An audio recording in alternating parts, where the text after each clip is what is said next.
दोस्तों, आज हम आपको एक रहस्यमयी फ्लाइट के बारे में बताएंगे। एक फ्लाइट जो कि 35 साल बाद लैंड हुई।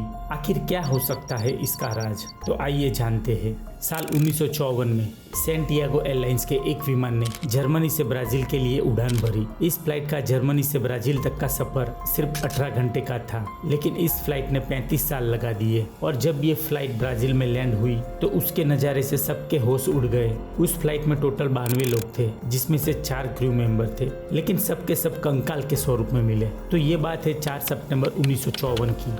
फ्लाइट थी सैंटियागो 513। उस फ्लाइट के कैप्टन थे मिगुएल विक्टर क्यूरी। कैप्टन ने कभी सोचा भी नहीं होगा कि अगले कुछ घंटों में उनके साथ क्या होने वाला है। फ्लाइट टेक ऑफ होने के कुछ घंटों बाद जब अटलांटिक ओशन के ऊपर पहुंचती है, तब अचानक ही वह एटीसी के रडार से गायब हो गई। एटीसी के अधिकारी और कर्मचारी हैरान हो गए और उनसे कांटेक्ट करने की कोशिश में लग गए। काफी घंटे हो गए, लेकिन उन्होंने अपनी कोशिश जारी रखी और लगातार उनसे संपर्क करते रहे, लेकिन फ्लाइट नंबर 513 का कुछ पता नहीं चला। उन्हें कुछ भी समझ नहीं आया कि फ्लाइट अचानक गई कहाँ। ये देख एटीसी की तत्कालीन सभा बुलाई गई, जिसमें जर्मनी और ब्राजील के कुछ अधिकारियों की मीटिंग हुई और फ्लाइट के गायब होने पर चर्चा शुरू हुई, लेकिन किसी को कुछ पता नहीं चला। इसीलिए उन्होंने खोजकर्ताओं की टीम बनाई और उन्हें अटलांटिक ओशन में भेज दिया गया, क्योंकि जब फ्लाइट का कनेक्शन एटीसी से छूटा तब वह लास्ट में अटलांटिक ओशन पर देखी गई थी। एटीसी को लगा कि सैंटियागो फ्लाइट 513 किसी दुर्घटना का शिकार हो चुकी है, लेकिन जब खोजकर्ताओं द्वारा पता चला कि अटलांटिक ओशन में कोई भी ऐसी दुर्घटना से ग्रसित फ्लाइट नहीं है, तब एटीसी ने अनुमान लगाया कि शायद फ्लाइट ओशन की गहराइयों में चली गई होगी और इसके लिए एक टीम भेजी गई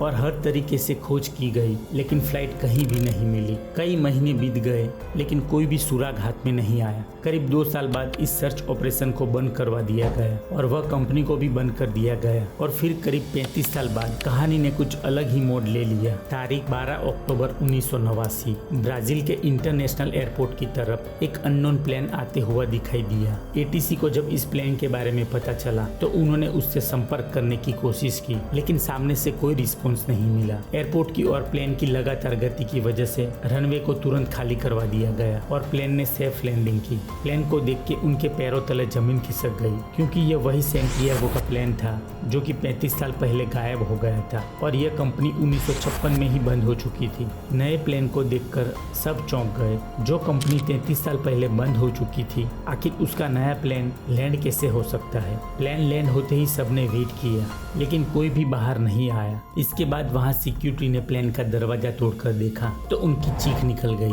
पूरा प्लेन कंकाल से भरा हुआ था, सभी सीट में कंकाल बैठे हुए थे। उसके बाद पायलट चैम्बर का दरवाजा खोलने की कोशिश की गई। उन्हें लगा प्लेन इतना सेफली लैंड हुआ है तो पायलट सही सलामत हो गए, लेकिन जब उन्होंने अंदर जाकर देखा तो वो नजारा भी डरा देने वाला था। पायलट भी कंकाल बन चुके थे और उनके हाथ अब भी नेविगेशन पैनल पर ही थे। ब्राजील की गवर्नमेंट ने ये बात टॉप सीक्रेट रखी थी, लेकिन मीडिया से कोई बात ज्यादा देर तक नहीं छिप सकती। वहाँ के पत्रकार इरविन फिशर ने इस घटना से पर्दा उठाया। जब इस पूरी घटना को न्यूज़पेपर में पढ़ा गया तो बहुत से मीडिया हाउसेस और पैरानॉर्मल इन्वेस्टिगेटर को इस घटना ने अपनी ओर खींच लिया। दुनिया के सबसे famous paranormal investigator doctor Celso Atelo ने इस घटना की जांच की और पूरी जांच करने के बाद वो इस नतीजे पर पहुंचे कि यह प्लेन किसी टाइम लूप में फंस गया था, जहां वक्त पृथ्वी से ज्यादा तेजी से चलता है। जब तक वह प्लेन उस लूप में था तब तक वहां के मुताबिक 18 घंटे ही हुए थे, लेकिन जब वह पृथ्वी की ओर आता है तब 35 साल बीत चुके होते हैं। न्यूज़पेपर में जब ये घटना आई